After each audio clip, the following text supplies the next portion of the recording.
anytime. Are you actually recording this time to share out? Okay. Last time it's like, oh, it must have went to yours. You did. They still send the paper. Oh, they do? Yeah. I mean, you can, Okay. it'd be nice I to didn't- see it. Yeah. As soon as it's generated, they send it to me. Didn't ask for that, it just always happens. Maybe in the chat set up that way.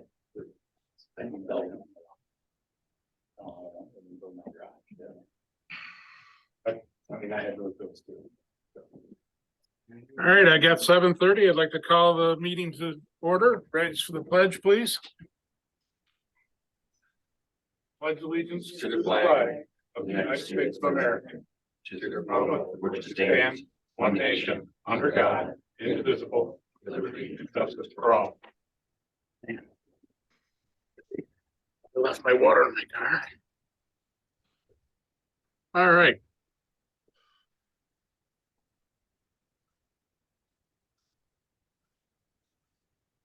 Just want to make a note that the public hearing on the short-term rental regulations is still open in the last meeting, and I believe it's the board's intent to keep it open through the next meeting and the meeting after that, I believe. If anybody at any time wants to raise their hand and ask a question on the short-term rental regulations, go for it. Has there, since the last meeting, been any modifications, to the draft or anything? Nope, this is still in the open information, getting information back from people. I don't even think the first chance for that would be at the next planning board meeting either. It would be coming maybe out of the public meeting on the 27th, but probably not even that. And this is supposed to be a long, slow, deliberate look at how we move forward. At least that's what I believe the board's sense was and the planning board sense was. Absolutely. You do know we're having a meeting on the 27th. Well, I wasn't sure what the time changes, like when the next meeting is. Actually, that's a planning board meeting. I don't know, Del, would you like to? Yeah, actually, it just went out to the paper today, so hopefully on Friday there'll be a notice. We're having a public meeting, informational meeting on the Saturday of Memorial Day weekend at 9 a.m. here in the town hall. Yeah. Saturday. This coming. No. Memorial Day weekend. Oh, Memorial Day weekend. We figured it'd be a good opportunity to get people that are going to be renting or whatever. And I want to make sure I say, I've got down here public meeting. All planning board meetings are open to the public, but this lends itself to specifically that question. Whereas the other planning board meetings deal with anything that come before the planning board, and that would just be a piece of it. Yeah, and the planning board meeting did get moved to Tuesday. So this coming Tuesday. So this coming Tuesday is their next A regular. monthly meeting. when's the next town meeting, since you're like, are you still gonna do the second? Yes. Yes. This was just because of the school calendar messing with everything. Even though my kids are out of school and I couldn't go anywhere. I understood that others did. People Wanted to go. You've been very successful in getting the information out there. And we're glad for all the letters that we've been getting. So thank you. Some of it's me, I guess. There was something in the paper too. There was something in the paper, but quite a few of the people have been referencing and thanking you that you gave them a heads up. So, and again, the more the information is out there, the better. Yeah. So, I have offered. yep. Adele, you advertise the next couple of meetings so that they Yes, know. Perfect. yeah, it should hopefully be in the paper Friday. That'll help them, I guess, if they got questions and answers or concerns or whatever. And one thing that's coming through in the letters that we've been getting that I really want to try and put a stop to, I don't believe it's the intent of the planning board or the town board to limit or prevent people from renting. I think the language is confusing to some people. So that's what we're going to try and drill down in the future on. But, I received one email this week that it seemed like we were going to be slamming the door shut on people coming in and renting things. As drafted now, if it were to pass, and I'm not saying it's passing as drafted, it would not prevent anybody that is renting now to rent. So we would not be losing any rentals. I think there is some fine tuning that needs to be done that's coming through in some of the correspondence. And from what I've been hearing from others, I can't speak to what that fine tuning will be, But it's a work in progress is the best way to put it. If I could just add one more thing, I mean, I'm not opposed to everything. I don't like moratorium idea. I certainly don't like it.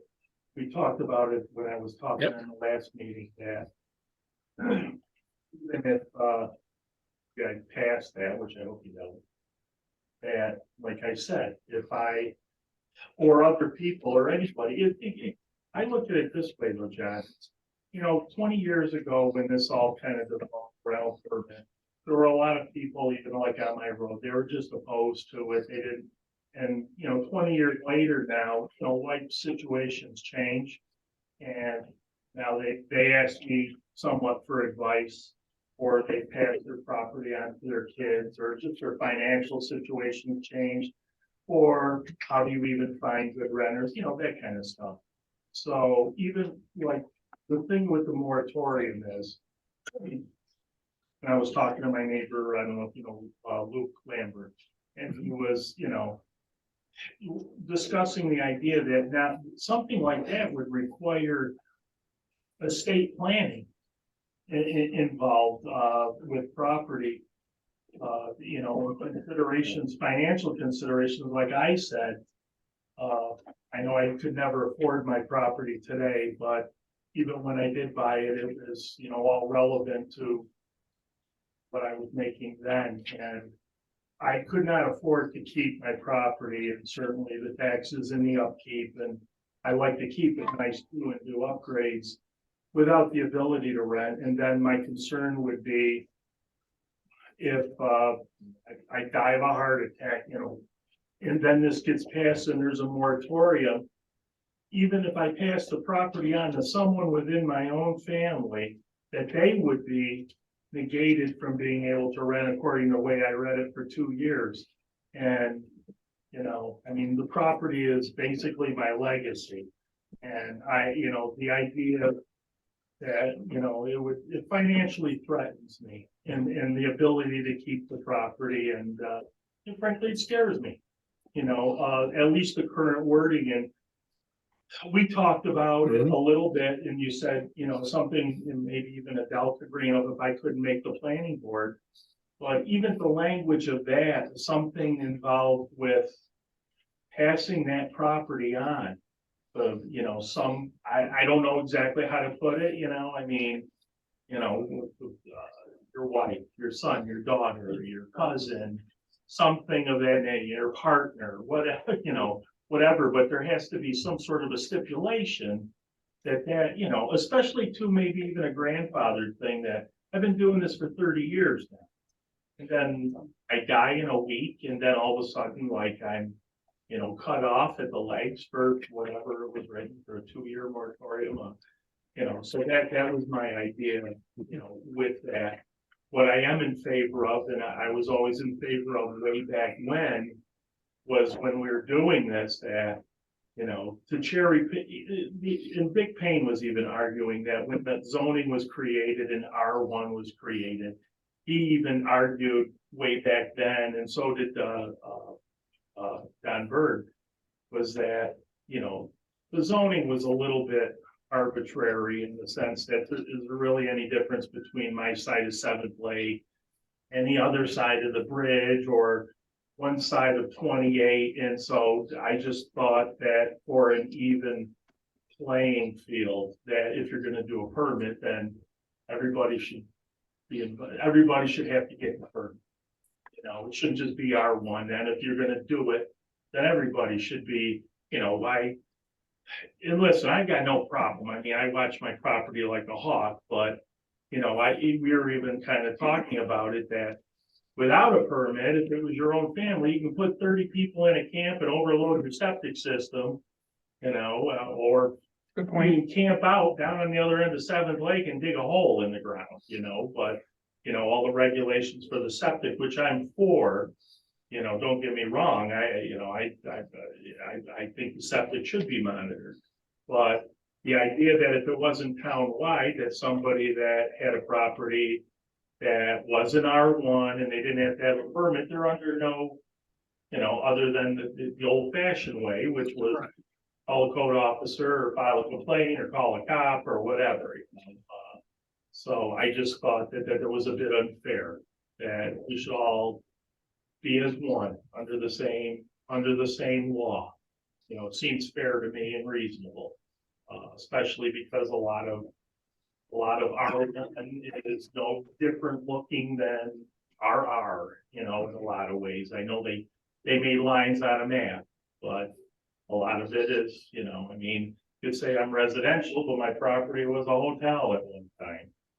So it isn't now, but, you know, and frankly, at least I gotta say, you know, a lot of this falls on the landlords and the property owners as far as taking who they're renting to, monitoring it, and frankly, the people that I bring in, that I mean, I practically don't bias against kids, but I slowly whittled it down to try to keep it to couples like over 60 and you know, but they're quieter than my own family. Yeah. My family comes and, you know, it's more work taking care of my own family on the property than the people that and some of them been coming for 30 years.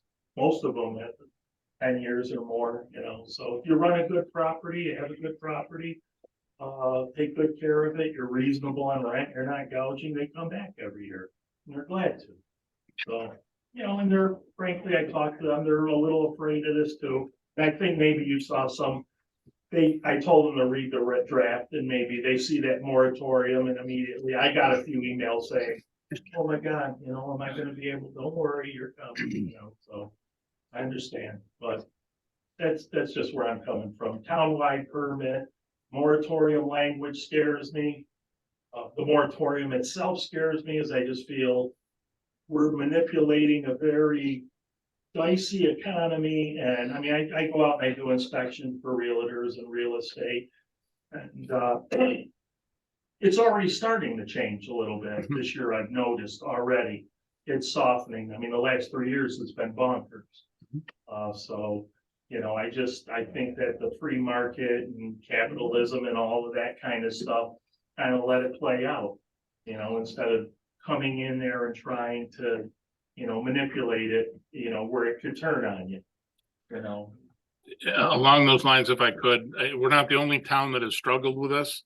And when watching the other towns succeed, fail, succeed, fail, fail, fail, fail, succeed with how they're trying to handle what I've loosely termed ghost properties in the past. And ghost properties, to me, encompass a whole bunch of things. The worst kind of ghost property is the kind that's been foreclosed and sits there for 6 years because the bank won't release it back to the market. Another type of ghost property to me could be a seasonal home where someone only comes up and uses it 2 weeks out of the year. And then it sits there vacant. Sure, they're paying taxes, they're doing whatever, but you know, there's no activity for the commercial district in town from that. And then you've got everything in between where you've got the winter rentals and the summer rentals, and then there's nothing in the fall and the spring for our shoulder seasons. It's a tough nut to crack and to try and solve, I think, with some form of a law like this. You and I have talked about this back and forth. That I think is going to be the big thing, as I've already said, that probably will be changed in some form. If I had a crystal ball, I'd say something's going to happen there. I don't know what it is. But the more letters we get, the more comments we get, that helps drive what the planning board can send back to the town board and what the town board could eventually find palatable, hopefully, for the community. I agree with you 100% that townwide is a great idea, especially with the Airbnbs and the other things now. People need to be on an even keel, and there shouldn't be what is the spot zoning. So I think we're headed there.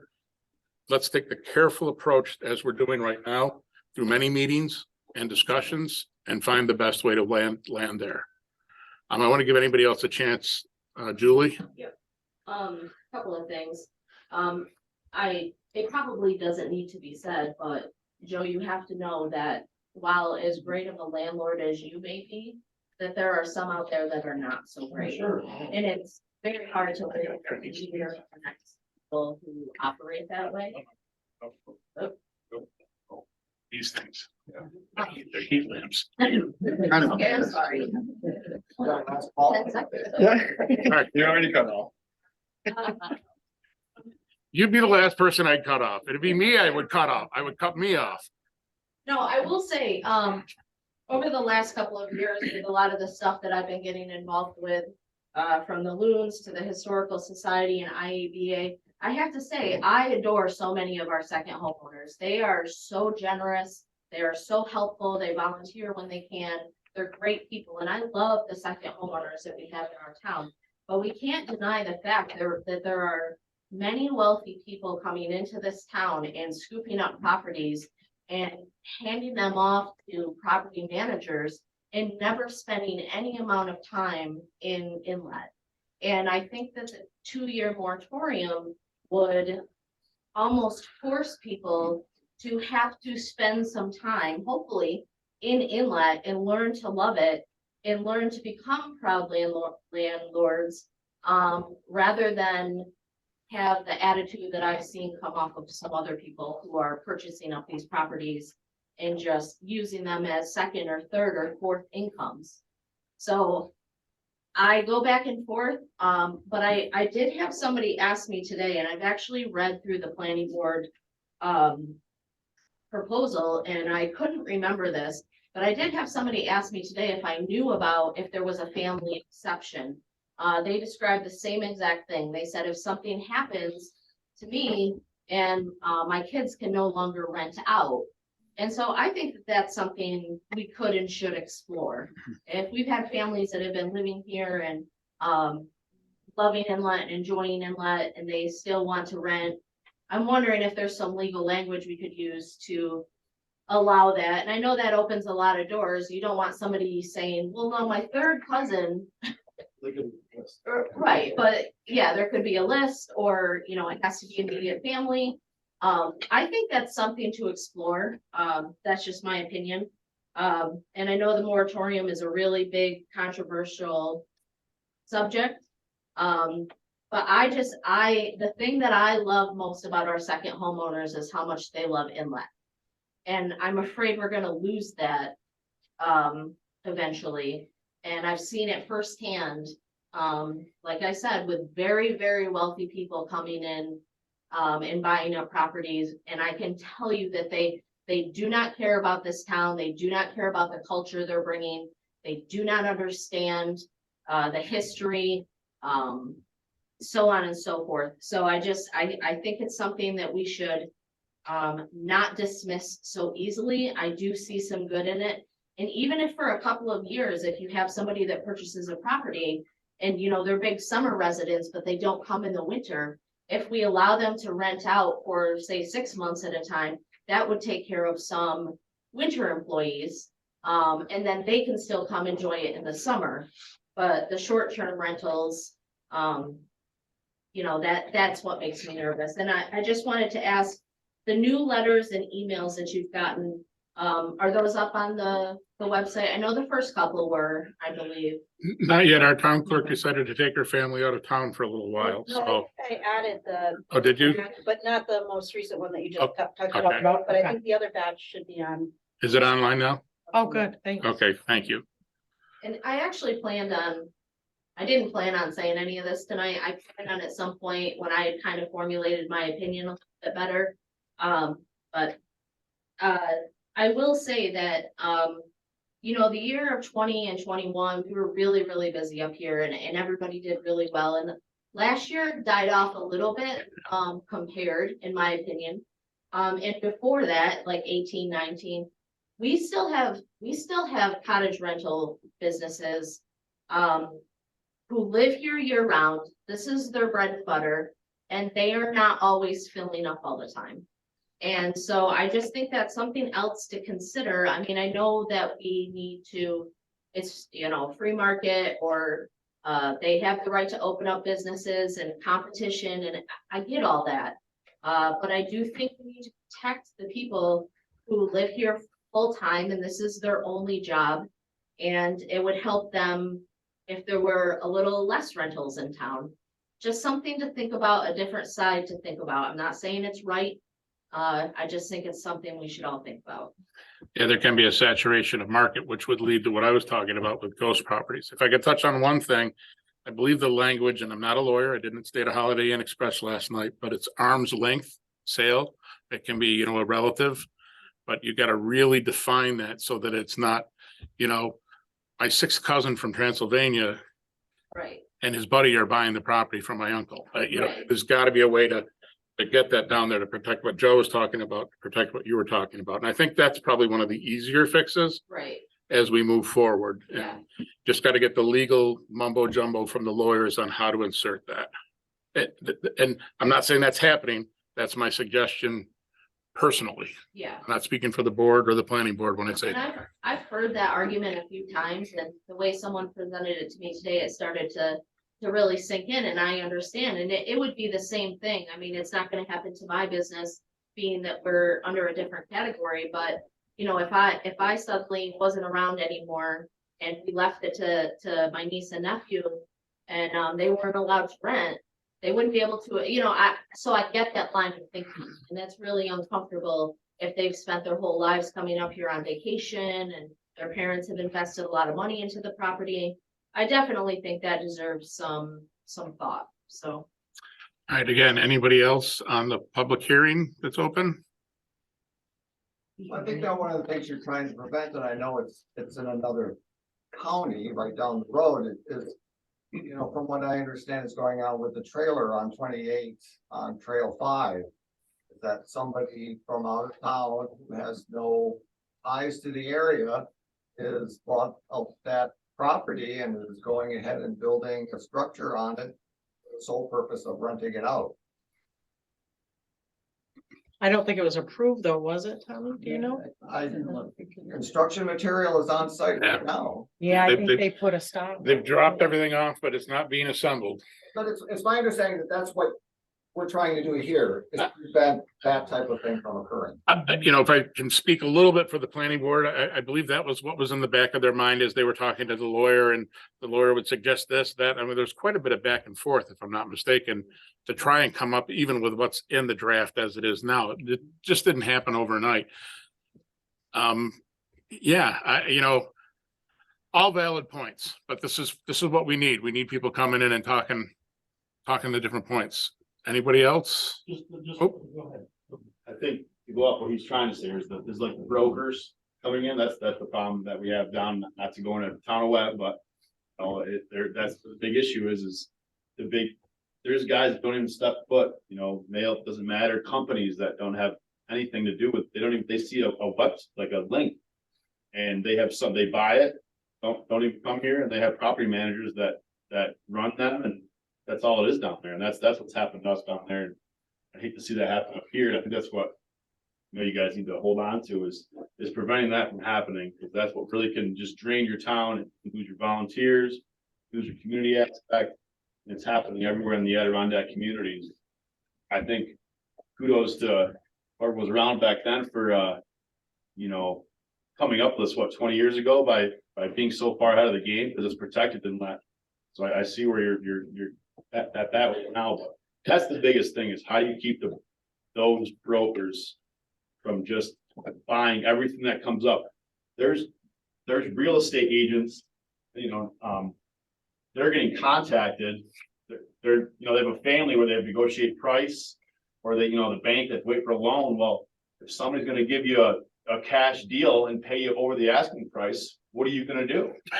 And that's what really is unfortunate is we lose those young families to those folks, those brokers. And then in turn, you have all the problems and short-term rentals, and you lose the people of your town. And the next thing, property taxes go up.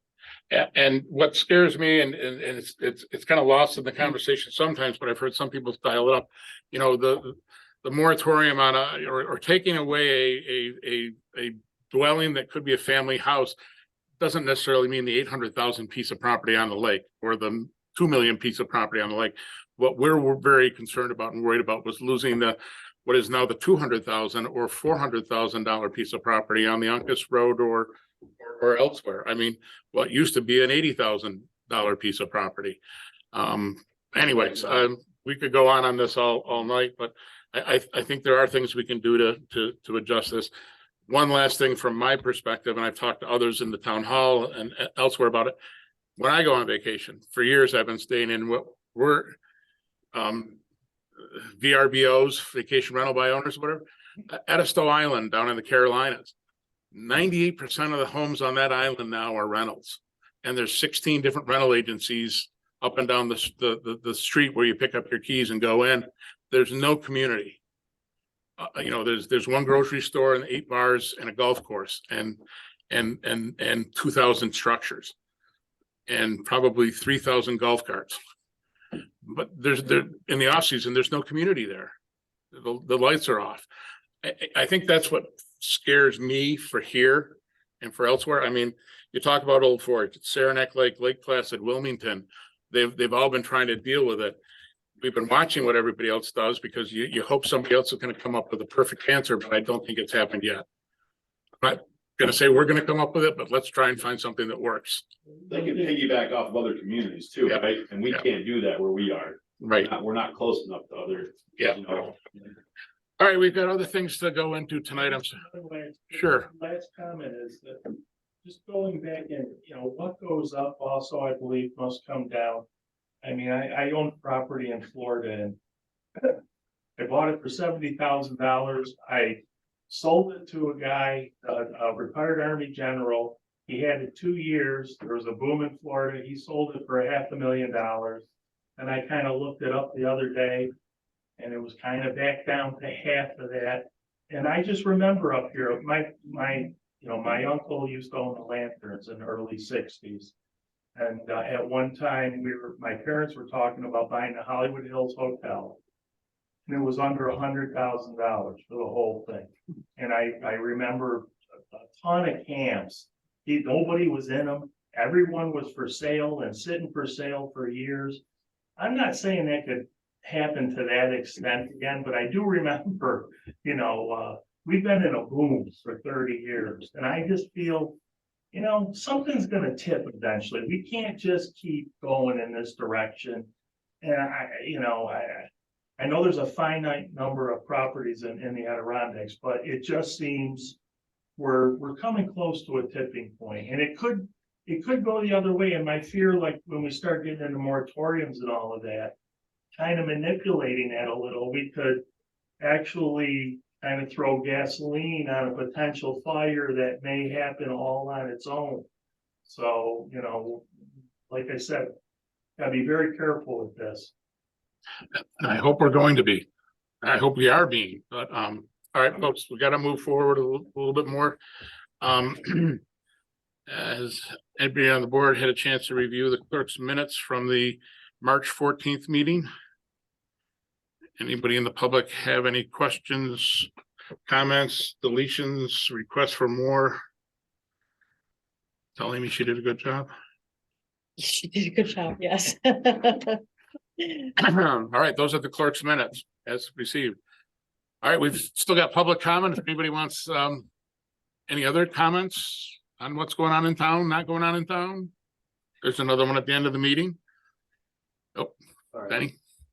As some may or may not know, National Grid has responded to a request from the Public Service Commission, who oversees utilities in the state, to send out a bid for a alternative power source for our main power that comes through here.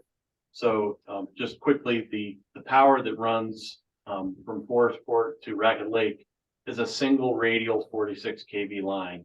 It has plenty of power. There's no power deficiencies or anything except for the design. It is not a grid, just like everywhere else in the United States. It is a single radial end line power.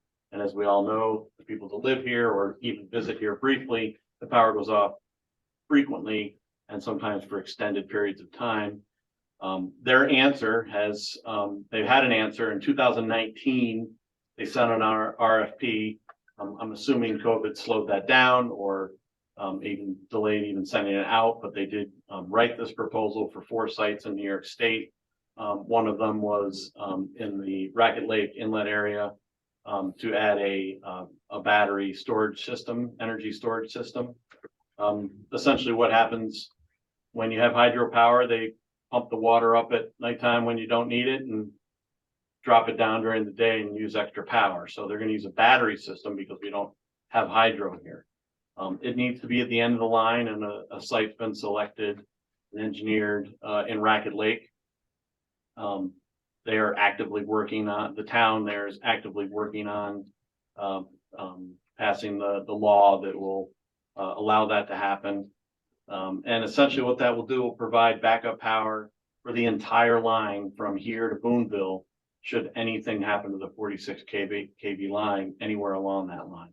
So if it happens in Old Forge and, which frequently happens, the batteries will power Inlet, or will power Eagle Bay substation and Racket Lake substation. If it happens between here and, or if it happens between 8th Lake area, then it'll just power the Racket Lake substation.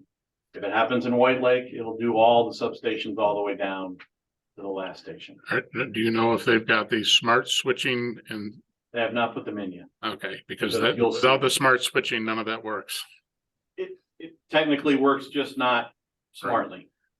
So that means. If somebody's got to go out and go, And as we know, they have to do that a lot anyway. Yeah. Smart switching has all been sourced. So I was asked, privately just to help consult, with the, with the local, connection here. So I've been in contact with National Grid and the company that answered the, that received the bid award for it. It's absolutely amazing. In my head, it literally provides backup power for many hours. If it's just Racket Lake in here, it could be up to a day of full power. You would not have to do anything. You wouldn't have to start a generator. You wouldn't have to do anything. No one would have to do anything. It would give them time to repair the lines, the time that they need. If it's the entire line, yes, it would be a long time, but with 10,000 customers out, you'd think they would be responding pretty fast to an outage like that. We get neglected. We're at the end. Yeah. So when there's an outage, sometimes we are the last people to get fixed. This gives us a bonus 10, 20 plus hours of storage backup. I know Newcomb being the end of the line over there, they did a generator so that they could power that Correct. isolated spot at the end of the line and backfeed. So that's not allowed anymore. Not allowed anymore. When And that one goes, that's it. we didn't necessarily want that anyways, because when they brought the two in and parked them on the corner of the Uncas Road for the big massive pole project, That was just. gee, they didn't last very well and burned out a lot of people's equipment. Anyways, They backfeed from NICEAG to Racket? They do not. No. They could. They no, cannot. no, they cannot. There's a law against it. I thought they could buy power. No? It's only, it has to do with the way they made their arrangements back Really? when they were literally. It is semantics of the law. I talked They to were many measuring good guys. hours in Kansas. Just back? They actually can purchase from National Grid, but it's not the other way around. Which is ridiculous. That's why there's a substation in Racket Lake. I know, it's just right inside of each other, sure. All right, So I'm not asking for anything from the board other than you to be acknowledged of it. If you feel like you want to research it more, you're welcome to ask me for materials. There's nothing publicly released other than the original RFP, which has a lot of good detail, but that's public on their site. The town probably would like some support. It does put Racket Lake in a difficult position. They are the tiniest of tiny towns, and they are going to support this device, not financially, but emotionally and whatever it is that they're doing. It's not a cost to the town or the state per se. It's actually a National Grid initiative paying for the entire thing. are they actively looking for support, or is it this a done deal? I have not heard from National Grid that they are actively looking support. There are people individually looking for support. But I'm not gonna share that because they don't have a Right. public release statement yet. So when that happens, then I can present it I mean, without publicly. passing a resolution at this point, I would say that anything that makes the power grid more reliable would be a good thing. It is in their town master plan. It was passed in 2018, I believe. And I've actually studied it, and I hope to look at it and consider adding. We have some very, very loose wording in our master plan, but it would be good to be supportive of that. So that's something I'm gonna study as a planning board member as well. I mean, it's one of the reasons why I begged for the biggest generator we could get out here, so that at least our campus and our rentals and the whole, there was a spot people could come. It's very new technology. They're batteries. Yes, they're batteries. They're lithium batteries. These are all designed for, literally last year's NFPA designs for battery storage. So they're extremely safe. They're not a liquid storage system. They don't leak onto the ground or the property. And they actually have literal safeguards built into them to actually extinguish themselves, that there's no need for the town to do anything. The fire department does not have to have any equipment. They want to train the fire department so they make some mistakes like some other departments have, and which led to some accidents because they didn't know what they're doing. You don't want to put water on a fire like this. It's not a good idea. It's the newest of new stuff, and it's gonna be everywhere. Now we've all heard of Tesla selling the batteries that goes in your home. This is basically a big boy version of that. And now Generac, and there's another company right in New York that sells these individual home batteries systems, mostly for people off-grid. It's coming. The Yep. prices are coming down. Volume will make that happen. All right, thank you. Anything else for public comment? Okay, there's another one at the end of the meeting. Had one question. The two things in life, death and taxes. I discussed the death part, the taxes. I'm just curious, what's been happening that, there was a big reassessment last year, and I went up substantially. I was kind of shocked to get a letter recently that I got reassessed again. New York State. Kind of unprecedented, it seems, in my lifetime up here. New York State wants us to be at 100% valuation. And without doing a complete town-wide revaluation, Amy has been struggling, but doing a very good job, in my opinion, in the last 15 years of trying to fairly figure out what's been going on with the sales. It's sales. As long as sales keep going up on mine, I just got the letter at home, even right here on Main Can I Street. get the letter, or is that? Pretty much the whole town. And it was different neighborhoods for different values depending on the sales that were going on in the neighborhoods. That's not spot zoning. If it's lakefront, it's gonna be lakefront. If it's Main Street, it's gonna be Main Street. Uncas Road is its own neighborhood. It's Listen, with the assessment, Jim Payne, I was talking with him, Jim Payne goes, I don't care if they assess me at $10 million. As long as the rate is adjusted. And the check that you write out, yeah, I get what he's saying. Yeah. You know what I mean? So I just was curious. You always get in the letter saying, just because your assessment's gone up, that doesn't necessarily mean your taxes are gonna go up, which I've never seen that not happen. no, well, this is gonna be a different budget year. I'm very cognizant of the fact that this was a bigger push. So the last couple of years, we've been trying to play the game of raise the salaries commensurate to people being able to live here, and with the valuation going up. Yeah, but did I take advantage as budget officer of keeping the tax rate flat, but knew the assessment value was going up? What's disparaging to me is the fact that New York State forces us to do that for your property, my property, and everybody's property in the room. But since Ron Miller left, we haven't been able to do it for the forest preserve. And they're the ones that have created the situation in the Adirondack Park by limiting the amount of land that's available for us to use.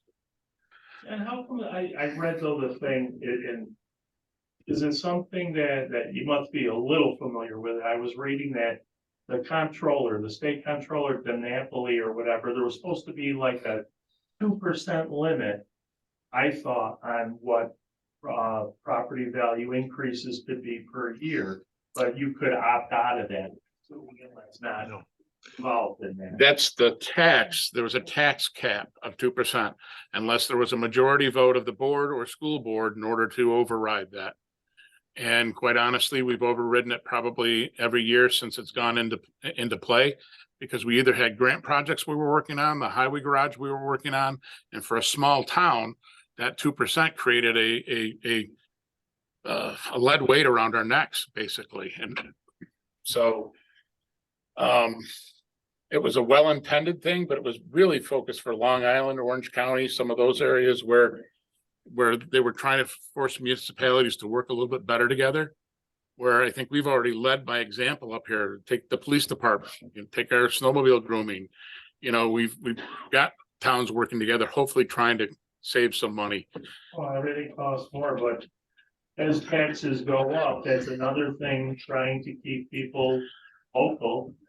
You know, you're gonna get chased out of here paying high tax. My brother's got a house on a lake in South Carolina. Property tax is $900 a year. Crazy. You know, again, I don't want to get too deep into it, but Oh, it's just welcome. to New York. oh, well, pretty much. Cost of doing business in New York, anybody that's willing to do business in New York, it's a pat on the back for me. Because it's tough. I've been there. I've run 2 businesses myself. I don't mean to get off into the weeds on this, but we got to get through the rest of the agenda. So just briefly, so we can expect this letter early from. It shouldn't be yearly if it all depends on sales. If we keep getting reported sales going back to New York State that says here's something that we had assessed for 300,000 and it just sold for 700,000, they think we're out of whack.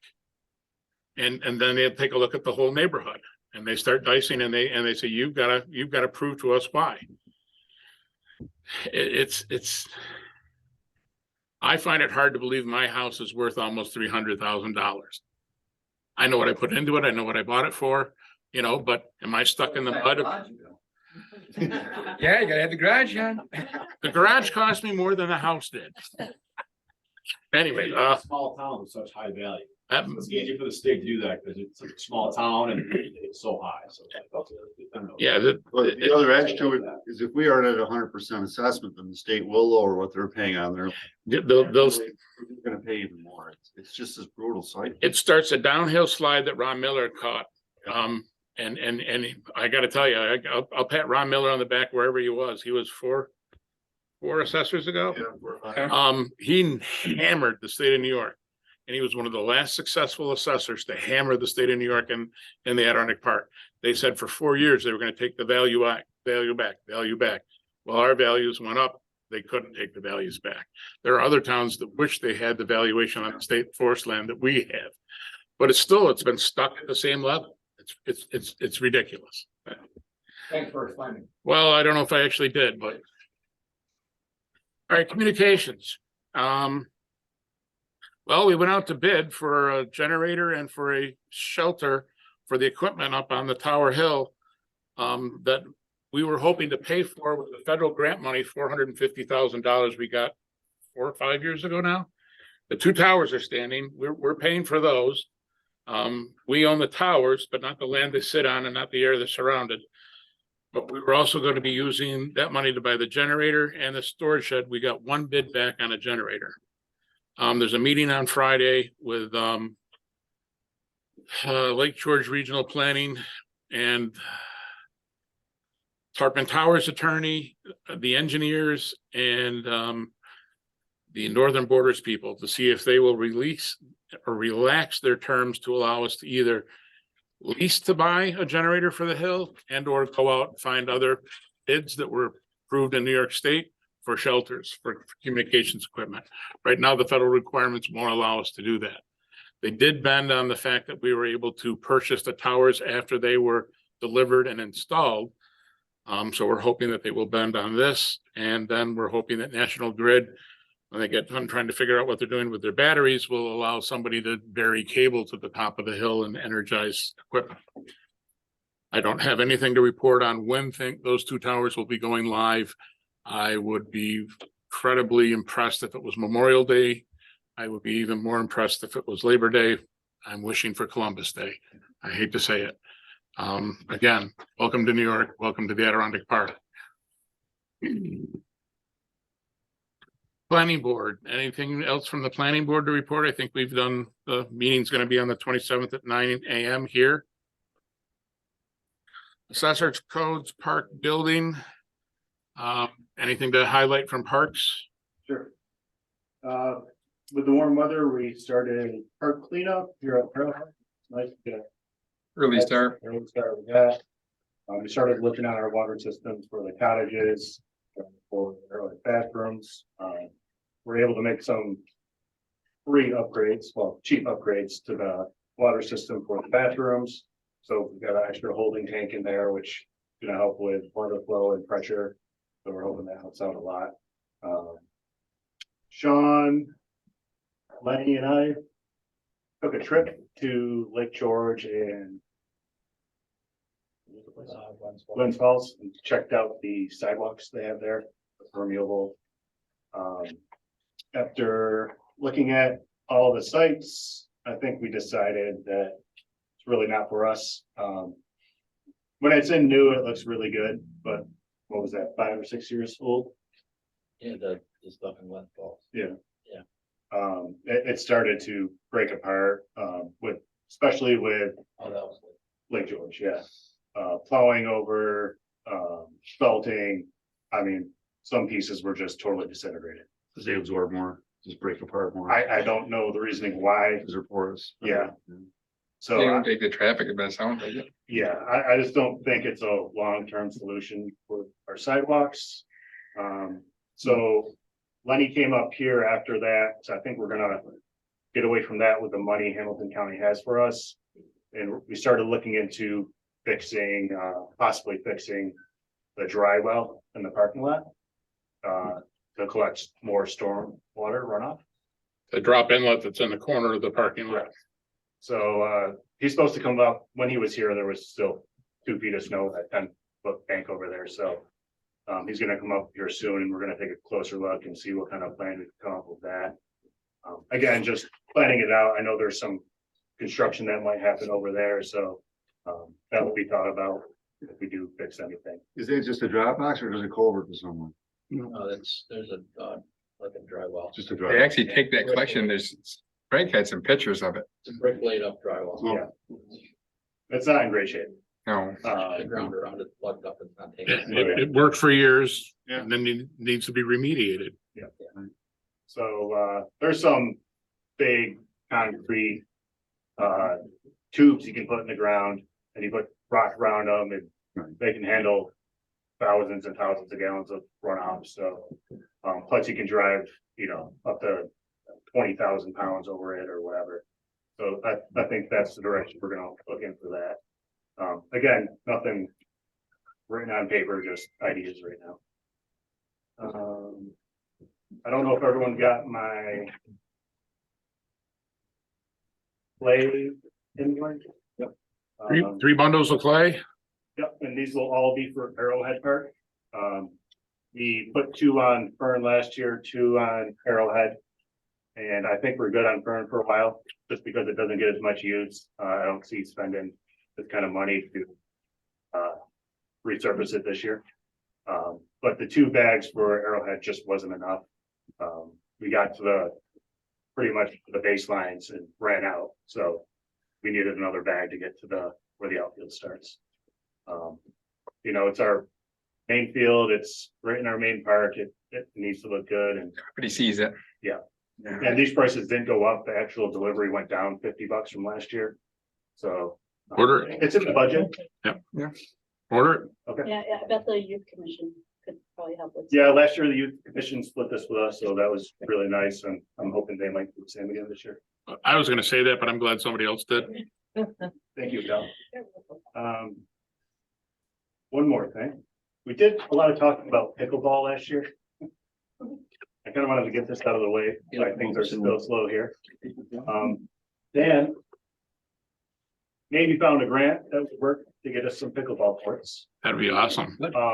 But he would like to know town's commitment to that. So we'd have to match some funds up to, what do you think, 20 to 30 grand? So if it's $100,000, give or take, like what, for the cost out, I think Yeah, the quotes we got were all around $100,000 for 2 courts. most of the grants that I did find that could potentially cover something of that type are gonna be at minimum 80-20 grant, meaning town is coming up with 20% of that. And B, most of those are reimbursement grants. So you wouldn't need to come up with $100K up front, but depending on how often the reimbursement process is, So let's say you carved out $25,000, you put that towards the build, and every quarter you could recoup that $25,000, recycle it, pay that cost. So there's some finagling things that happen financially, and I wasn't sure how committed the town was to pickleball, to kind of put that money up front and say, yes, we're on the hook for that thing. So before we move further with that, figured it would be to talk about it and say, how serious are we about making that happen? It'd be nice if we could find somebody to do a private half on that 25, a match to have the match. What about location first? Well, we've got the footprint in the park. We've Yeah, looked we at that. had contractors come and plan it all out up at Fern. It's along the side where the old raceway was for the fire company tower. Yeah, the only issue is we put that shed there. But it's mobile. It's mobile. And I heard there's other pickleball courts going up in town. Privately, At Yep. the golf course. Of course. I think they have the plans and nothing's happened yet. So I just don't know if, you guys want to spend that kind of money or something like this. it would be a nice addition to that park if we can get funding for 80% of it. It seems like, it's an easier ask. What's the maintenance on them? Yeah. Court, Same thing as the tennis courts, not much. just blacktop court? There's special coating. It's a different it's just- material. It'll be the same thing as tennis court, just different size. But it's not like clay or, No, You can blow it off, whatever it is, and you blow it off, if you gotta pressure wash it, every other year to get, some mold or whatever, you do it. Keep the skateboarders and the roller skates off of it. Yeah, what we had planned up there was not fully enclosed. Right. It was like a Yep. two-sided fenced area. So How many are they putting in at the golf course? Does anybody know? I was told to. yeah, that's what I heard. Yeah. Yeah, but from what I've heard, two's not enough. Cause it seems to be a very, very popular sport and growing more than anything else. What's the lifespan of these? Depends on the base you put down. Yeah. or the environment you put them in. Yeah, Right, well, I it's mean, really, we're- especially in Fern, we have good. It's all sand, right? Yeah. So we have good drainage, but we have a lot of moving parts up there too. Right. Like that basketball court is heaved and, the pavilion is heaved. So nothing's gonna last that long. Do they want a letter of intent from the town on commitment? Essentially, yes. So that's what we'd have to do. So letter of intent, and then they would accept that letter of intent, then we have to fill out the application with the nuts and bolts of exactly where it's gonna be put, what the specifications are, to the dollar, what it's gonna cost. And then submit that application, and then, of course, there's no guarantee, but if received, then we would have to, figure out the budget and how much is needed up front. Whether volunteer hours, if there's any in-kind donations that are available. How many would fit under the pavilion over there? Wouldn't be under the pavilion, it'd be outdoor. Yeah, I know, I'm. They've got one, I think, mapped out in there now, if I'm not mistaken. That's pretty much all you can fit. Right. That this one, yeah. People don't like that because of the ceiling, right? Lights or something. Those trusses, Basketball, yeah, I don't, Pickleball should be fine with that. I yeah, think it's the floor in there, cause it's so uneven. it's uneven. yeah. That's the major issue. Other than that, the court in there, I think is fine. Plus you have all the walls and stuff. Catch the That's ball. like if you cover it, then it will last longer. Yeah, exactly. But we couldn't just Environment. resurface that to a pickleball court. It's more costly. When you start talking about that pavilion, you're opening the can of worms for everything, because it's, I don't wanna say it's aging out, but the floor is horrible. The warming room, they've been band-aiding that for years. The bathrooms are so old. The roof is, You start taking a board off in one direction, you're taking all the boards off. So the pavement isn't that sour. Putting asphalt in there was the second worst thing that would ever happen to that building, and the trusses were the first. But we had a pavilion we could use. Don't let the gift horse in the mouth. It was donated. It was only, yeah. put it in perspective, when we build ice every winter. In the far corner, we'll get 6 to 8 inches. And we're lucky to have a half an inch on the other end. So it's off that bad. They probably did it so it would drain though, it wasn't really, I, who knows? no, because I think it's Some not like. settled or moved. It's Yeah, not it's probably all settled. like that, but there's spots. It wasn't ever intended to be a skating rink. I don't think. True. Was it? No, I I don't think so. No, I don't either. So who knows? I don't. If It the, is an old building. if the Muddy Loons are successful, we'll be having many different conversations. I think those are coming in the future. But the whole pavilion thing's a whole different story. One at a time, guys. Sorry. No, I was just saying, when you said about intended for a skating rink, is the original skating rink was out here in the parking lot. Right, Mhm. And then they decided to move it up there, Mhm. so it's. right. And then the warming rooms were added later. It was kind of, Mhm. just kind of. Organically grew. Right, right. Is there any thought to just relining the tennis courts that we have now with pickleball line and seeing what kind of play that gets? I believe they, recommend that. I believe they are using it for pickleball now at sometimes. Yeah, I mean, I did, yeah, I put out there, you can put green lines on there for the pickleball that don't interfere with the white lines for the tennis courts. It was a good idea. You know, the only thing is the tennis courts do get used a lot. They get used more than people realize, which is, it still astounds people, but if you're not using them, you don't think about it. So then there's pickleball people and tennis Oh. players fighting over the courts and not just tennis players. Someone did line it themselves with tape last year and it worked out best. Yeah. All right, I think a letter of intent doesn't bind us fully. And I think our intent is, let's see what's out there. So I would hate to shoot ourselves in the foot at this point and say, let's not look at any money. You know, somebody else could come forward and help with that 25 or 20. That would be amazing. And I think those people are out there.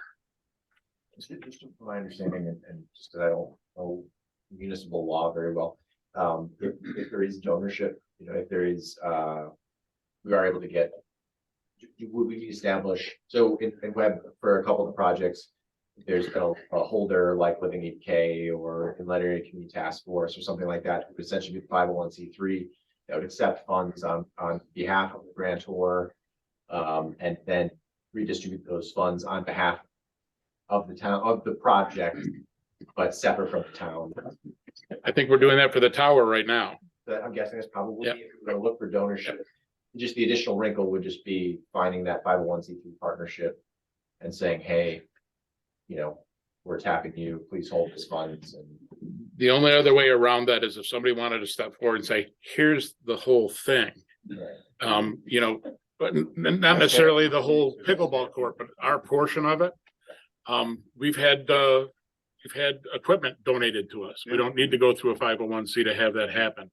Holding money is a different thing altogether. So, but again, if they wanted to donate that upfront money and the grant was a definite, I would like to have somebody else hold. so what I can do is tomorrow, Living in K's annual or monthly meeting is I can bring it up to them to see if this fits in, because Okay. Board, I can't make those decisions, but I'll chat with them and say, hey, we've got sort of the letter of intent or intention of writing a letter of intent, and would we be willing to hold the funds and see where they're at with it as well. Isn't there also 80K gives or something? Wasn't there one, what was her name up in Lake Placid? You know what I'm talking about?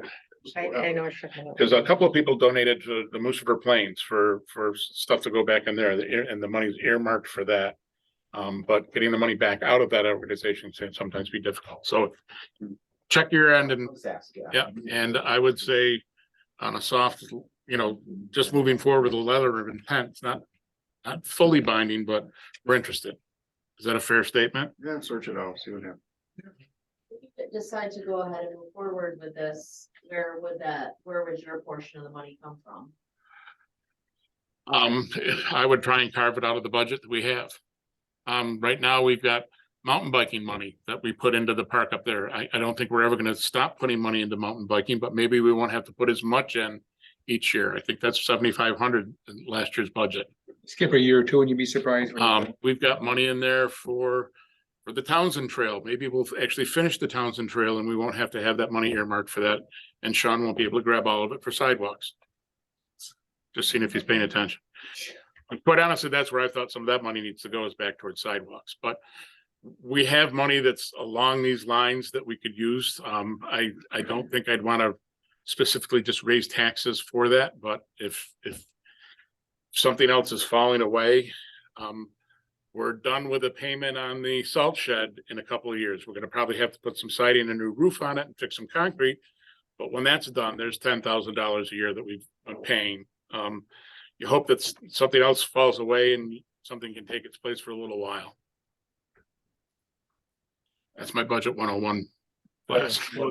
Kind of sounds like you might be able to, if you put the 25 up and then you get the 25, you can put the 25 back. You know, you keep working that system along, so you don't have to come up with the whole 100 match. Or Right. the 100, and then look for it to come back. So if you can make that work, and like you said, if you can find a benefactor to do half of that, you know, it sounds palatable. Yeah. You know, Motion on just a letter of intent, maybe, so that Bonnie can write us a nice letter of intent. Sure, I'll offer the motion. I'll second. Second discussion. Thank you for finding something so that we're at least looking. All in favor? Aye. Opposed? So carried. Sorry, Herb, you can't vote. You're not here. I'll vote anyway, doesn't matter.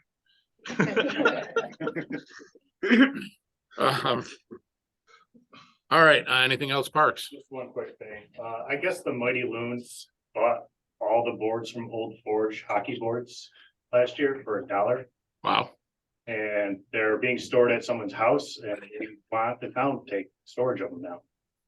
Where would we put I that? have no idea. And it's not like it's a small thing. It's 100 by 200 rink.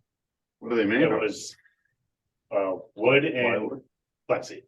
Yeah, they were I good think he put it boards. with 6 car trailers full or something. That could be a little high. I don't know. I just know it's a lot. Oh, you might not. Yeah, that sounds about right. Yeah, it's a lot of stuff. It And is a lot. I mean, I was never talked to about them buying it, where we're gonna store it. Where is it being stored now? Just on the trailers in an open lot? It's on someone's personal property. In his In his driveway. Yeah. 6 trailers in one guy's driveway? This is where Sean gets upset at me. Don't you dare. No, I just, the recycling shed we've got up there, we're already utilizing that, right? I mean, with the recycling rules having changed, We have equipment in there. yeah, that's what I figured. I mean, that sounds like a I lot. believe It's a you've lot. got them tarped off. I mean, is there any flat space that we could just put them? I mean, I don't know, because if we are going to possibly explore doing something with Fern Park, we're going to want those boards. There's no sense in. Seth says that they are definitely usable. They're gonna need some fixing up, but it would save us a lot of money to not have to buy new boards. Is there any place on the other side of the recycling shed? That's not level over there back in there, is it? I'm just trying to think of someplace out of the way. Stuff over there. And there's We're trying to make 6 trailers. Billings Gonna be stuff. private land? Right. Yeah. I got a spot. I'm gonna put them all back. Are we allowed to store anything behind the new highway garage? You're not gonna get back there, The propane tanks are in the way. right? The septic field's back there too, The septic field back. back there. Did you set them up? No, Wow. that's almost a regulation rink, isn't it? It is. Weren't they talking about doing something down in Webb with them or no? They just bought new ones. Ah, So we kind of got their. Oh, I see. I see. We got their, I didn't even know Something in the paper about that, $30,000 plus. Yeah, they got a great deal. Right. 30,000, it's like. So that's where these came in. If you're I could probably put 6 behind my place if you really need, how long are you gonna store? From like 1980 out of White. Dan said he'd take care of it. I'm just saying, if you need, for how long are you talking? You want to just? It could be forever, Dan. Boards that we have in town of Webb, ones that we just secured are allowing us to apply for grants and to get some help because we have a start. Yeah. So I think it could be the same for, I didn't even know that so. You have room? we need a couple of years at the most. But that depends on how far we get with everything that Mike and everyone is trying to do, but I would say that would be the most. Otherwise, at that point, I think we'll know if we're able to go forward or not. I mean, they're tarps, so they'll last if you waited a year or two. I mean, They're under a carport. Oh, I thought he said they were target. Like I say, if you left them out in the open too long, they're gonna. Yeah, they'll be junk. So you'd want to semi expedite, We don't have any place to put them under storage. I mean, that's why we built the highway garage, so we have more storage for stuff we've got to keep it out from under the sun and rain. Yeah, I don't wanna just throw them in the field that burn, cause they'll get baked and they're not. Where were you thinking of putting some of? out behind mine in my field in the back. That's, It's the same thing as front yard.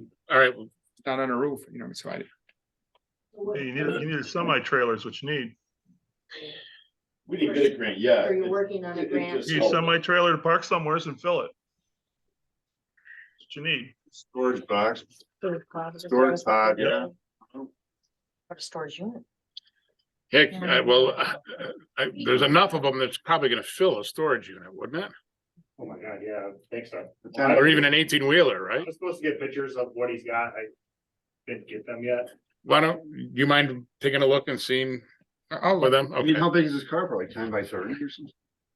If they're under that, He said they are tarped. I just texted him. oh, Parked under the carport, probably. So double protection. I said with your tarps and he said yes. I mean, possibly Inlet Mighty Loons or youth commission tarps, maybe. We're running low on funds, but Let's see if we can find a place for them. Ultimately, you're trying to hold them until you reassemble it somewhere else. yes. Yep. Obviously, you're- That someday we can improve for park it all.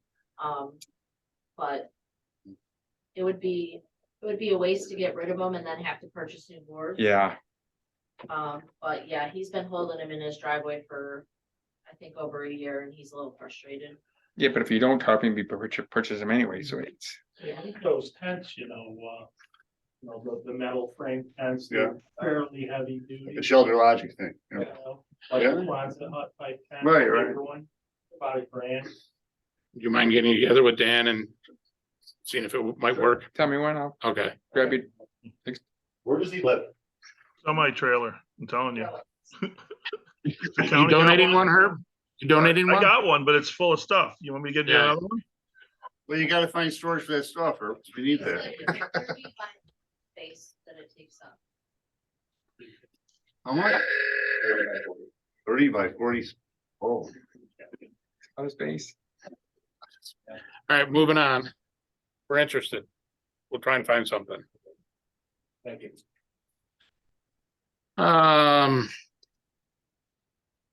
Police, I believe they've gotten one bid in on doing something with the police department down there. It came in above $60,000. We're looking at alternatives.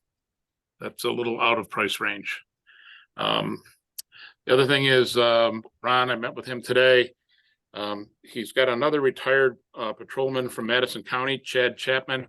He'd just like to add him to our list for availability in case there's a shortfall for vacations or anything like that. This isn't adding any money to the budget for police. This is just another person available to work. It's not putting anybody out of a job or pushing anybody off, but even the part-timer we have right now sometimes can't make it. And if the Old Forge people are already maxed out on time or whatever, and they can't make it. Gives us flexibility. It gives us flexibility.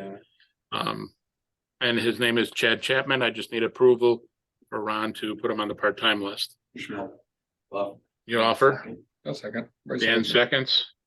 Discussion. Again, this does not affect the budget. This is just to have personnel. All in favor? Aye. Aye. Opposed? You can't count Gonna that one. vote anyway. Don't count Can't me. count that one eye. Okay, I won't count them. Sorry, Sean, Highway. Been very patient. we're plowed and sanded, cleared sidewalks, parking lots, et cetera, hauled garbage and recyclables. We posted town and county roads for the spring thaw. I'm not sure when the postings will be pulled. Probably sometime early May, I would think, depending on the weather. We put our Western Star dump truck back together and the truck is back in service. Started sweeping the Route 28 corridor. And we'll continue to sweep town and county roads after the roads are unposted. Cold patched some potholes on the roads, added some lights in top.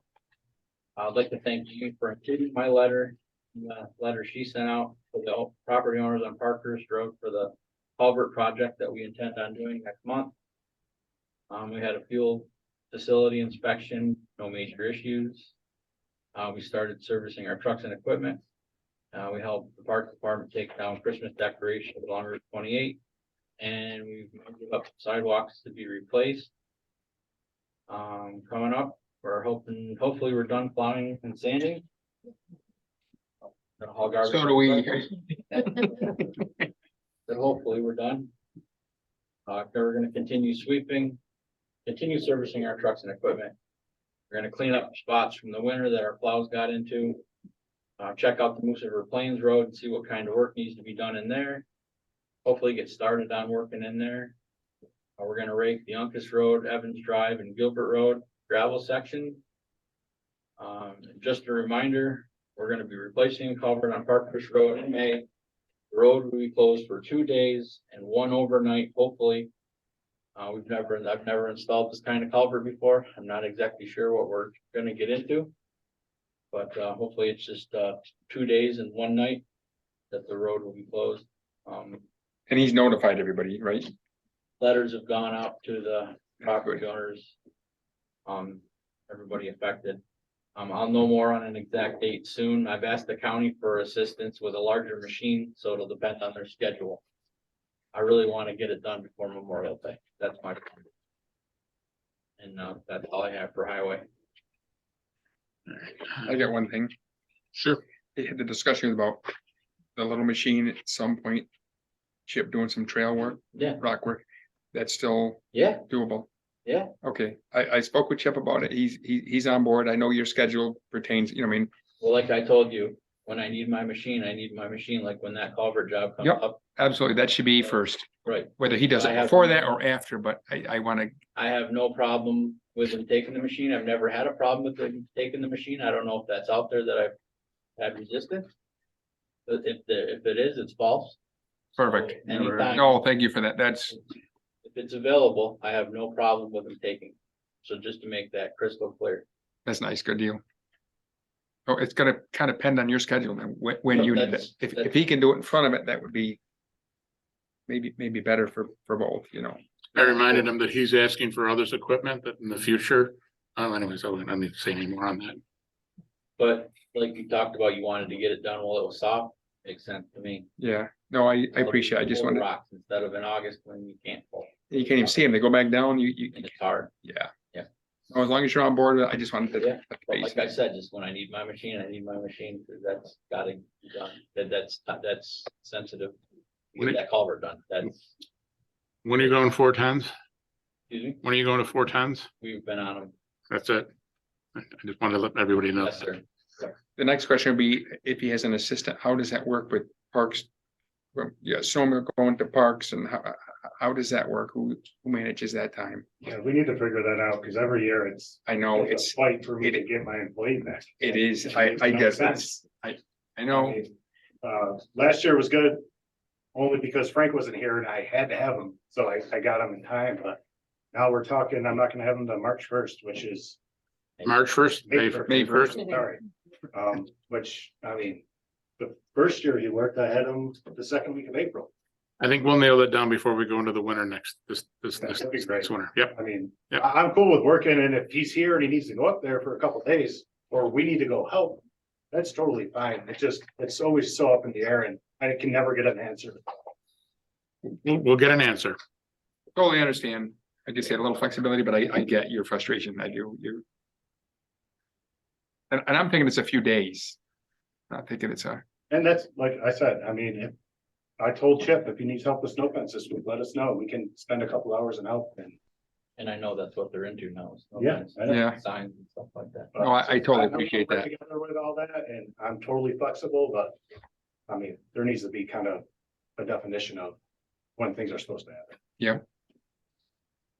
I guess we'll all have to figure that out then. I know, it just, like last year, the bottom fell out of the snowmobile season in the middle of March. All right, they had all their snow fence picked up by April 1st. So that was, they were ahead of the game. This year, they're behind the game. I'll stuck around a little bit on the tail end, Yeah, Totally understand. you know what I mean? So I'm just saying, I'm But it'd be, not trying to. come up it'd just be with any- nice to work that out a little bit better, Yeah. even if he doesn't go to 410s and he's on, 5/8s and I get him for the Friday or something, just having an extra hand this time of year is. No, really- and you definitely need, I totally understand where you're coming from.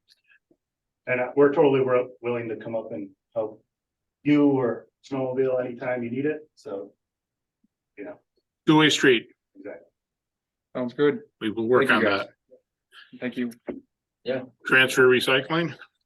Transfer recycling, right now, we're open 4 days a week from 8 AM to 11:45. And 1 PM to 6:45 PM, closed on Tuesday, Wednesday, and Friday. We're closed from 12 to 1 daily. The building is clean and orderly, been keeping it up pretty good. No issues there. Starting May 1st, we'll be open 7 days a week, same hour, 8 AM to 11:45, 1 PM to 6:45, closed from 12 to 1 daily for lunch. Very good. Adele, I didn't mean to skim over you if you had anything for information. Sorry. Well, just a couple things, just, the snowmobile meeting, I'd still like to see Inlet and Web get together, talk about snowmobile trails. So what I actually, wait a minute, Yeah, I was just gonna say, we actually. Yeah. I feel like this has been on wait, for- you got an inside man. What? You know, cause he brought up the other day at our meeting and it was just like, I want to talk to Inlet. Like I brought it up before I was even elected, I think I came to meeting, just the cohesiveness between the towns is just so petty in some ways. And I'm not saying it's you guys, our port everywhere, it's just like, just the region, we're all a region and just working together on these things just in some way just needs to get better in some facet. We made an offer. I don't know if it's gotten back to you guys yet, but we'll take advantage of the fact that you're here, that we're willing to pay for the new software. If it'll be updated and be available online, so both towns could actually access it and sell the permits, but I mean, the Yeah. dinosaur that's residing in that back office, I worked on that. Noticed in my report, I couldn't. Back in your update old it computer days. Because it was turned off in most words, so when it's off, I can't access the files. I mean, at our Monday meetings or Tuesday meetings, we haven't discussed this in quite a while, which really kind of stinks. And it's not just the program, it's the trails, it's everything, like, it's a joint system, like, it should look the same everywhere, like the inlet trails should be named the same as Old Forge trails, they're all one system. That should make more sense, we should be on a grooming schedule together, when's inlet grooming, when's web grooming. I get calls like that all the time, I can't answer those questions, but that's no idea. We're considered the same in so many eyes of all our visitors, so sort of confuse them even more and more is something that we can't do, considering snowmobiling is kind of hurting. You can see, so I mean, there's a couple things that need to be worked out that'll help these kinds of problems, and I think they can be addressed, and I think they start with what Dan brought up at our meeting the other day, like why our meetings all have to be, I was told that we have to have our meetings on Tuesday, the second Tuesday of every month, because I brought it up to our board, and I kind of, like, right when I first got elected, I kind of got laughed at, because I think it was one of the first things that could help everybody. So what I'm talking about is how our meetings are all the same The day. same day. I talked about it with Bonnie, that was right when I first bought Archie's over. Yeah, it's hard for Inlet to participate with Web when they're And if- meetings on the same. If it's brought up like it was, Dan got barked at, and if I bring it up to you guys, I'll probably get the same, so it's Right. like, who wants to change the routine? People don't like change. We're off a week here and we still got plenty of people in the room. And when I say plenty of people in the room, the last 14 years, we have not had this many people in the room more than that. If you throw up some things, you're gonna throw up down there at Town Web, you'll get more people. Well, I've done that a couple of times. So, no, I mean, I've been here. Maybe we an can hour and a half negotiate ago. a summit. Beer and pizza and everybody get together. There you go. I don't want to go out on a limb, but it would probably be easier for us to change our meeting date than it would be for Web to change their meeting date. And we've done it every spring. If the school schedule falls out crazy, we've done that. Yeah, Comments, even I'm if it willing was just to- like twice a year, you guys had different meetings. Yeah. Twice, 2 months out of the year, change your meeting so that you can go to Web a couple times. Change it You up. can come here a couple times. And I give you guys up there right now, I give you credit right now just for considering it. It's been talked about and I did bring it up right away and it was just like, well, why would we do that? Why can't, you know? I have a mantra that I've tried to adopt here that others have laughed at me about and wish I had never started. We're the town that tries to say yes. If it's not doable, it's gonna be a no, but we'll try and find a way to get there. It would give you the opportunity to attend a town web meeting, put it on record. Like, hey, we'd like to talk to you about the snowmobile permit system, and then it's out there on record and can't be ignored at their meeting. Absolutely. Not just me saying it here. Right, I do have a question. How does it work there? Like, you know, the whole form, like how do maybe Dan or somebody knows, like if all 5 town of web board members came here. They hold no power here, so it's not they don't have to bring Well, because are we technically not supposed to like be inserted? that's only if you move your meeting to here. Right. No, I meant in general, like. Nope. Well, they can't discuss anything. They can't make a decision. Right. Yeah, you can't pass your own resolution Right. or, anything you say in the back there would just be your personal opinion. Informational, basically, yeah. Cause I mean, the simple one is Wednesdays. I mean, what day is, I mean, I've been in business down there 10 years, been up here, my whole life, summertime and back in the 99 high school, like Wednesdays are pretty. That doesn't work. Archie's doesn't open up.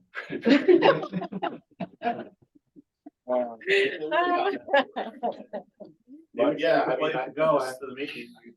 look, I guess it's one of those things where, the snowmobile thing, I'll be honest, like I said, we haven't been caught up on it for a while. So, maybe this is hey, look, what we'd like to change our meetings if we could kind of figure, I don't know. I just, you all right now, just that this simply being brought up seem open to it and considering it, which is more than we've done down there. If we were to change our date, Tuesdays to us seem to work well. We'd probably slide to the 3rd Tuesday, which I don't think would interfere with either of your meetings. But then we would probably have to do a separate bill night. Like you guys do a separate bill We night. just changed our bill night super easy. So we're doing the first Monday of the month now. Cause give ourselves the 2 opportunities to pay a bill, cause you still pay a bill. You don't just pay your bills on that Monday meeting now, do you? Do you pay bills during your regular meeting too sometimes? This morning, yeah. Yeah, so anyways, that's pie in the sky, but right off the heels of what you're talking about. That would allow us to be able to do stuff like that. The only other thing I wanted to mention in my list of events here was Black Flag Challenge.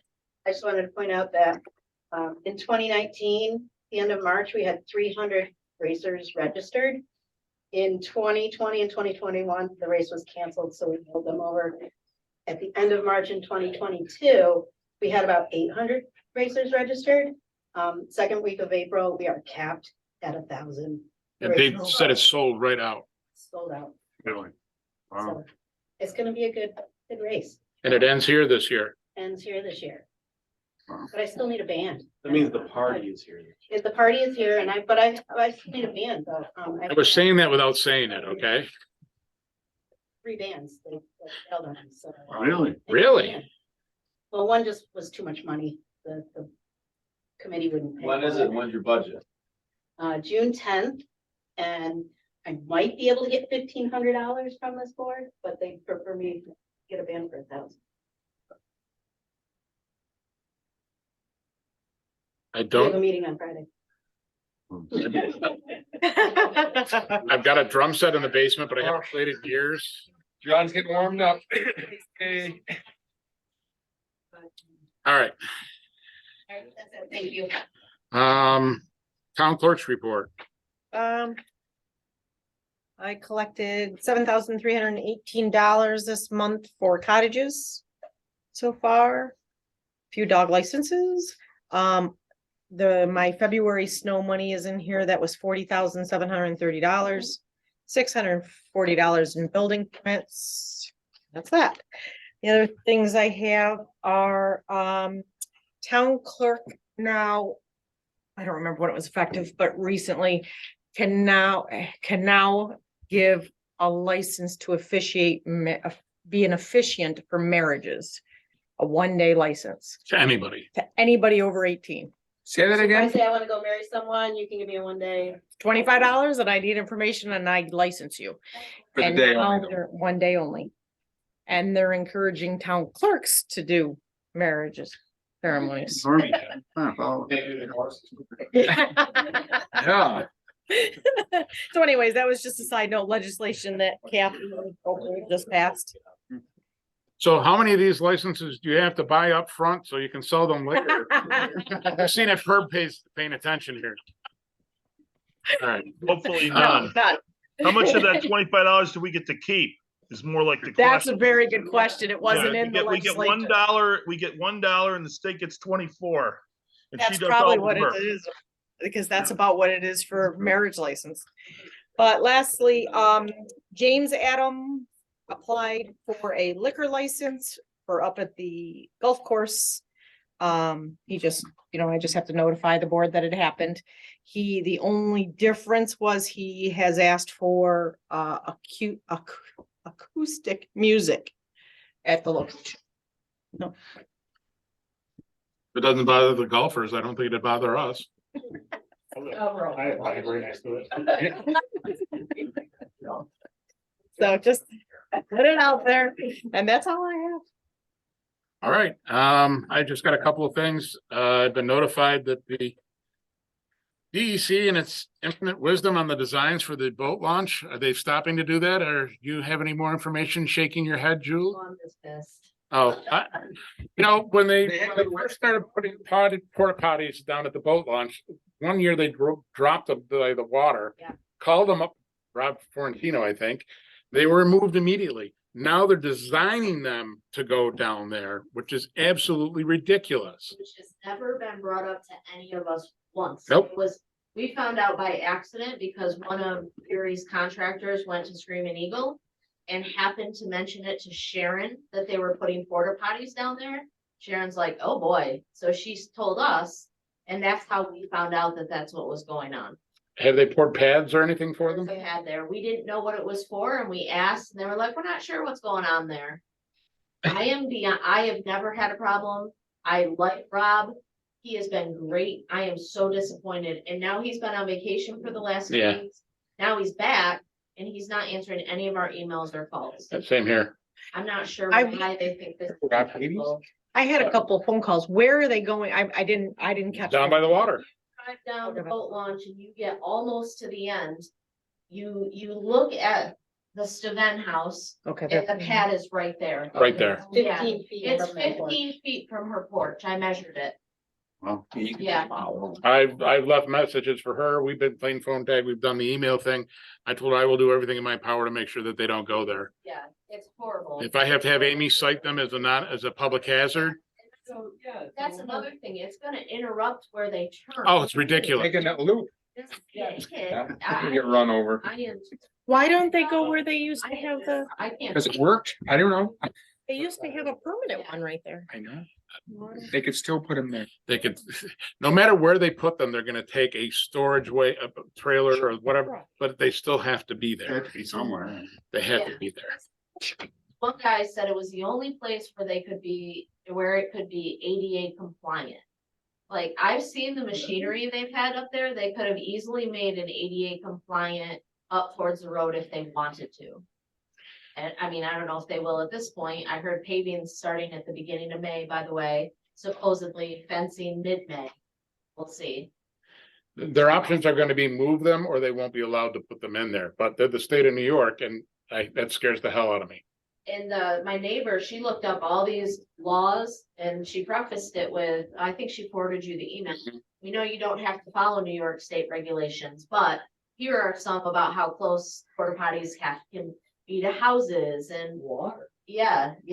I mean, yeah, It would be the same thing with me having Amy tell them they can't be there. It's only as strong as us saying they can't be there. yeah. 'Cause it's the state of New York. Well, Again, as I said earlier, welcome to the state of New York. she plans on getting her lawyer involved if necessary. I don't blame her. I'm not happy either, but it doesn't affect us the same way it affects her. It's not even like if it had been 20 feet up, the smell would have, most of the time, the lake would have pushed the smell past her house. when it's before her house, the smell is going to go right into her house. And I can't, I'm flabbergasted, so, As are all we, okay. I'm gonna keep pushing. And we know how clean New York State keeps them. Yeah, so that's the thing too. Yeah, Amy had to like go to them several times to get them to clean them. Yeah. Mhm. Gonna repeat the need for summer staffing. If anybody knows anybody that's interested in being a lifeguard, there could be training involved. We're willing to do pretty much anything to make sure we've got lifeguards. Do Pay we your know separate where we coaches. stand with lifeguards? Do we have any? Do we know? At this point, I would say we have none. Coaches? At this point, I would say we have none. My nephew's 14. Is that too young? He can be an assistant coach. He can't be a main coach. And there has to be somebody over 16 on the field with him. Who's in charge of the youth commission now? Still married. Still Mary. Yep. So Mary and I will have our annual conversation. And she'll be in tears because nobody wants to sign up to play baseball and nobody wants to coach her. She'll be here one day this week because we'll be stuffing the little bags with her. Okay. But if anybody knows anybody interested in doing any of that, please contact Mary, contact Adele, contact myself or Bonnie. Lifeguards, you guys need them. We like to have a staff of 4 to 5 and usually then a swim instructor. We've operated with 2, and it's painful. How about you guys got an overflow? Yeah, she keeps a pretty big staff of lifeguards down there. I was just concerned, I was Yeah. just wondering how many you needed at the beach at one time, just one? Oh, 2. We need, Like that too. if we were the New York State DEC site, we'd only need 1, That's what, July and August? July and August, June, July and August. But if you don't, the beach is closed or you put the swim at your own. No, the beach is closed. People can wander into the water to their knees and they're not supposed to do anything else. I mean, yeah.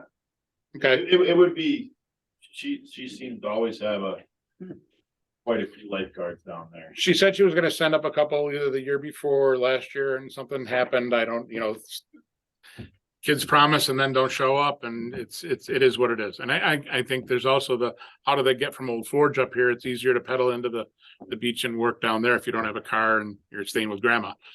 I get that. Hourly though, job, maybe they want more hours, so. Yeah. All right, public comment, last public comment of the meeting. Just be super quick, I know it's late. I just publicly wanted to state, thank you to Adirondack Foundation, for giving 3 grants to Community Transportation Services, the Inlet Area Community Task Force, Inlet Historical Society, and to Holly Copey. Yep. Holly Copey for writing that grant for the Inlet Historical Society. So thank you to them for funding these separate grants, and congratulations to Holly for that. And just last bit of information that the Economic Development Council, the Small Business Development Corporation, and the SBA, after a fairly successful event at Great Pines, are now going to be offering monthly office hours to businesses that new business owners, outgoing business owners, entrepreneurs, folks that want help with finding loans, getting information on writing business plans, and sort of the incubation space that we're looking for. And they're going to be coming up to the Old Forge Library, and we're working on getting them to the Inlet School potentially as well for monthly meeting times for folks so they don't need to drive elsewhere. So just putting a plug for those young entrepreneurs in your life, for those people that want to start a business. Those resources are now coming to our doorstep. So Very cool. Awesome. Good use of space too. All right, anything else? Hearing none, I've got nothing for executive session. Pay our bills. Motion to pay highway, So moved. Second that. discussion. Hearing none, all in favor? Aye. Aye, opposed, so carried. Motion to pay general and sewer, I'll second it. all in favor? Aye. Aye. Opposed, so carried. Our next meeting is on the 9th. So far, it'll still be the second Tuesday. the last second Tuesday though. Who knows? We'll, we've started talking about it tonight. You never know. What's that?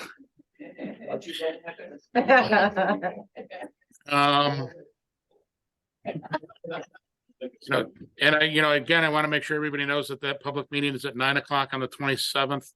That doesn't mean public can't come to the planning board meeting next Tuesday Tuesday.